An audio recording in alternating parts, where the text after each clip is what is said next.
कक्षा 6 विषय हिंदी। एक बार पुनः सर्वजीव हितावह श्री स्वामीनारायण कुमार शाला में आप सभी विद्यार्थियों का खूब खूब स्वागत है। विद्यार्थियों, काव्य क्रमांक 5 जय विज्ञान की भाग 3 लेकर के मैं आप सभी विद्यार्थियों के समक्ष आज उपस्थित हुआ हूँ। यह पार्ट 3 का वीडियो होगा। इस वीडियो में काव्य के अभ्यास एवं स्वाध्याय की समीक्षा की जाएगी। विद्यार्थियों, सबसे पहले महत्वपूर्ण आपको जानकारी दूं कि यह काव्य आपको कंठस्थ करना है।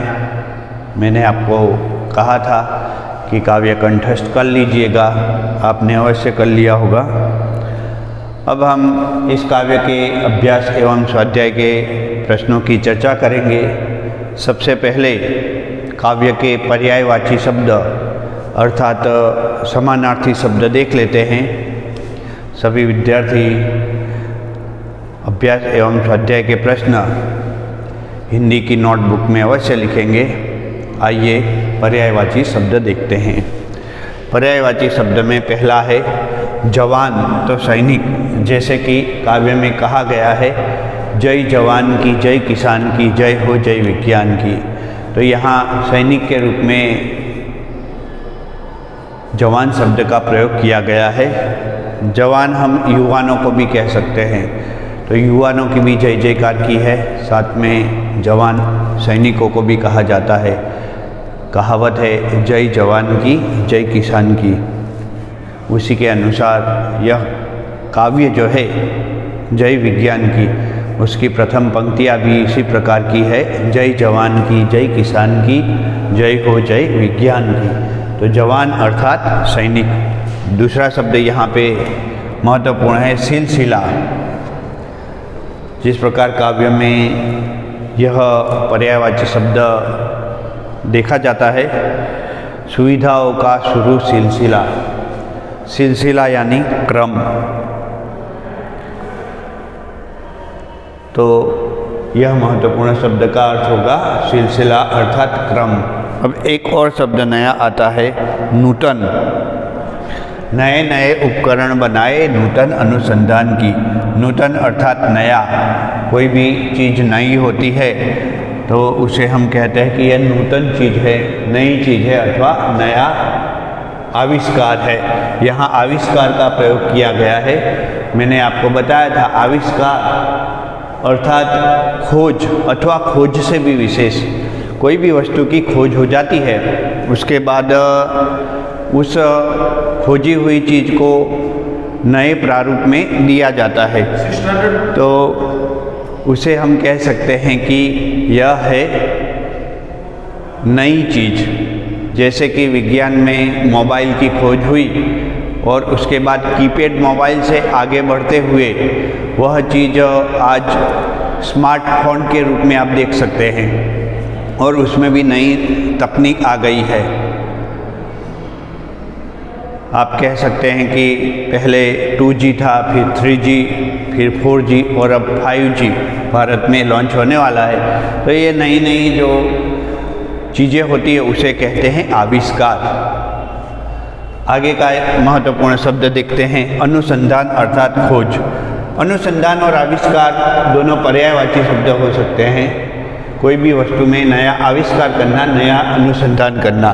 तो अनुसंधान का खोज भी हो सकता है और उससे भी महत्वपूर्ण यहाँ पे मैं आपको बताना चाहूँगा आविष्कार होगा। यह शब्द सबसे ज़्यादा योग्य रहेगा। दोनों ही चलेंगे, लेकिन आविष्कार मेरे हिसाब से कुछ महत्व ज़्यादा रखता है। पथ अर्थात मार्ग, डगर अर्थात रास्ता, क्रांति अर्थात बदलाव। तो नई क्रांति आज विकास की चौतरफ फैली हुई है, तो उसके अनुसंधान में हम कह सकते हैं कि नई क्रांति के कारण आज का युग विज्ञान का एक नया युग बन गया है। विज्ञान के आविष्कारों का युग बन गया है। फिर एक और शब्द है परछाई। परछाई अर्थात छाया, अधर अर्थात होठ, खुशहाली अर्थात आनंद और खुशी। यहाँ दो अर्थों में यह पर्यायवाची शब्द देखा जाता है। खुशहाली अर्थात आनंद, आनंद की लहर फैल जाना, खुशी की लहर फैल जाना। दूनी अर्थात दोगुनी, दूनी रफ्तार से आज विज्ञान विकास कर रहा है, दूनी अर्थात दोगुनी।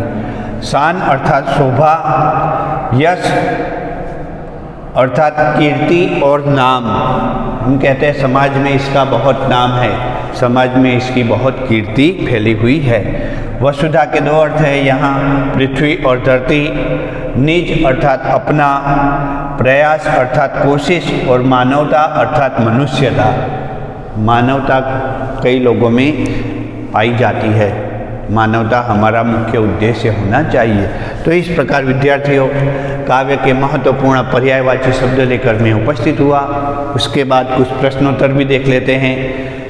अभ्यास एवं स्वाध्याय के प्रश्नोत्तर आपकी किताब में दिए हुए हैं, उसमें से स्वाध्याय के प्रश्नोत्तर पहले देखेंगे।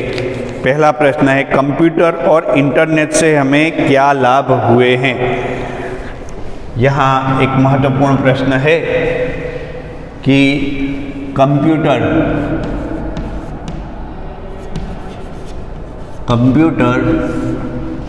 और इंटरनेट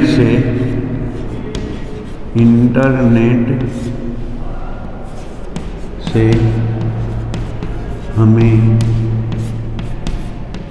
क्या लाभ हुए। कंप्यूटर और इंटरनेट से बहुत लाभ हुए विद्यार्थियों। तो यहाँ एक महत्वपूर्ण प्रश्न है, तो हम देख सकते हैं कि यह स्वाध्याय का पहला प्रश्न है। कंप्यूटर और इंटरनेट से बड़े से बड़ा कार्य, बड़े से बड़ी गणना भी हम पलक झपकते कर देते हैं। घटना दुनिया में कहीं भी हुई हो, इंटरनेट के द्वारा हम उसे तुरंत देख सकते हैं। बटन दबाते ही बैंक में आपका पूरा अकाउंट आपके सामने दृश्य हो जाता है। घर बैठे आप रेलवे और हवाई सफ़र के टिकट बुक करा सकते हैं। घर बैठे मुद्रण कार्य किया जा सकता है। सेना, शिक्षा आदि तमाम क्षेत्र में कंप्यूटर का उपयोग वरदान सिद्ध हुआ है। तो विद्यार्थियों हम देख सकते हैं कि कंप्यूटर से बड़ी गणना पलक झपकते हो जाती है। पहला कि बड़ी से बड़ी गणना तुरंत हो जाती है, अर्थात पलक झपकते ही हो जाती है। दूसरा हम फायदा देखेंगे कि बटन दबाते ही बैंक में आपका पूरा खाता आपके सामने आ जाता है। बटन दबाते ही आपका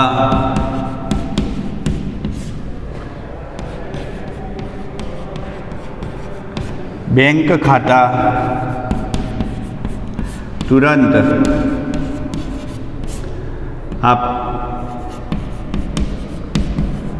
आपके समक्ष दिखाई देने लगता है। तीसरा हम यहाँ पे लाभ देख सकते हैं कि घर बैठे आप रेल और हवाई सफ़र का टिकट बुक करा सकते हैं। घर बैठे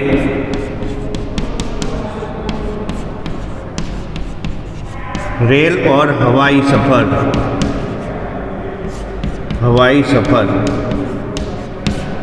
उसका आप टिकट बुक करा सकते हैं। यह भी एक महत्वपूर्ण बात है। उसके बाद एक और लाभ देख सकते हैं कि सेना, शिक्षा आदि तमाम क्षेत्रों में कंप्यूटर का उपयोग जो है वह वरदान साबित हो गया है। सेना हो या शिक्षा हो, कंप्यूटर का उपयोग जो है वह वरदान साबित हुआ है। तो कंप्यूटर का उपयोग जो है एक वरदान के रूप में आपको बहुत ही लाभ दे जाता है। घर बैठे मुद्रण कार्य किया जा सकता है, टाइपिंग का कार्य जो है आप कर सकते हैं। तो यह पहला प्रश्न था। दूसरा प्रश्न है समय और शक्ति की बचत कैसे होती है। यह छोटा क्वेश्चन आंसर है, यह विस्तार से था, तो छोटे क्वेश्चन आंसर में यह पहला है, समय और शक्ति की बचत कैसे होती है। तो कंप्यूटर जैसे वैज्ञानिक उपकरण के प्रयोग से समय और शक्ति की बचत होती है। यहाँ दूसरा प्रश्न है, किन उपकरणों के माध्यम से संदेशा व्यवहार हो सकता है। तो टेलीफोन, मोबाइल, फैक्स जैसे उपकरणों के माध्यम से संदेशा व्यवहार हो सकता है। पहले संदेशा व्यवहार करने के लिए आप पोस्ट ऑफिस का सहारा लेते थे, वहाँ से डाक भेजी जाती थी, निश्चित समय पर पहुंचने में उसे काफ़ी समय भी लग जाता था, निश्चित स्थान पर पहुंचने में काफ़ी समय लग जाता था। आगे तीसरा प्रश्न है, हम धरती पर सुख सुविधा का निर्माण कैसे कर सकते हैं। तो विज्ञान के नए नए उपकरणों के सही प्रयोग से हम धरती पर सुख सुविधा का निर्माण कर सकते हैं। क्या है? विज्ञान के नए नए उपकरणों के सही प्रयोग से। फिर एक और प्रश्न है, क्या करने से हम दुनिया में यश पा सकते हैं। तो विद्यार्थियों, हमें पिछड़ेपन को छोड़ करके समय के साथ आगे बढ़ना होगा। यदि हम समय के साथ आगे बढ़ेंगे तो हम दुनिया में यश प्राप्त कर सकते हैं। एक और प्रश्न यहाँ है, तुम्हें विज्ञान का कौन सा आविष्कार सबसे अच्छा लगता है, क्यों। तो हमें टेलीविज़न का आविष्कार सबसे अच्छा लगता है, क्योंकि यह तरह तरह से हमारा मनोरंजन करता है। अथवा आप कोई भी लिख सकते हैं, आप लिख सकते हैं कि बिजली का आविष्कार हमें विज्ञान का सबसे अद्भुत आविष्कार लगता है, क्योंकि बिजली से चलने वाले अनेक यंत्र आज दुनिया के प्रगति में अपना योगदान दे रहे हैं। तो इस प्रकार विद्यार्थियों कुछ महत्वपूर्ण प्रश्न थे। काव्य में कुछ MCQs भी पूछे जाते हैं, जैसे कि पहला है, जय जवान जय किसान यह एक डैश है, अथवा जय जवान जय किसान यह एक खाली जगह है। 4 ऑप्शन है, वाक्य, पंक्ति, कहावत या नारा। तो यह क्या है? एक नारा है। सिलसिला शब्द का अर्थ क्या होता है, जैसे कि यहाँ दिया हुआ है, परीक्षा में ऑप्शन पूछे जा सकते हैं, क्रम, भ्रम, श्रम या शुरुआत। तो उत्तर आएगा क्रम। विज्ञान ने किसका जादू दिखाया है, विनाश, विकास, विलास या प्रयास। तो जवाब आएगा विकास। विकास का जादू विज्ञान ने दिखाया है। और मानव शब्द का विरोधार्थी शब्द होगा दानव, और भी कुछ ऑप्शन दिए जा सकते हैं। तो इस प्रकार विद्यार्थियों, आज के इस वीडियो में मैं कक्षा 6 हिंदी में काव्य 5 जय जवान जय विज्ञान अभ्यास एवं स्वाध्याय लेकर उपस्थित हुआ। आप सभी विद्यार्थी अपनी हिंदी की नोटबुक में काव्य का स्वाध्याय लेखन कार्य पूर्ण करें, काव्य को कंठस्थ करें, स्वाध्याय के प्रश्न तैयार करें। आने वाले दूसरे वीडियो में पाठ क्रमांक 6 लेकर मैं उपस्थित हो जाऊंगा। तब तक के लिए अनुमति लेता हूँ। जय स्वामीनारायण।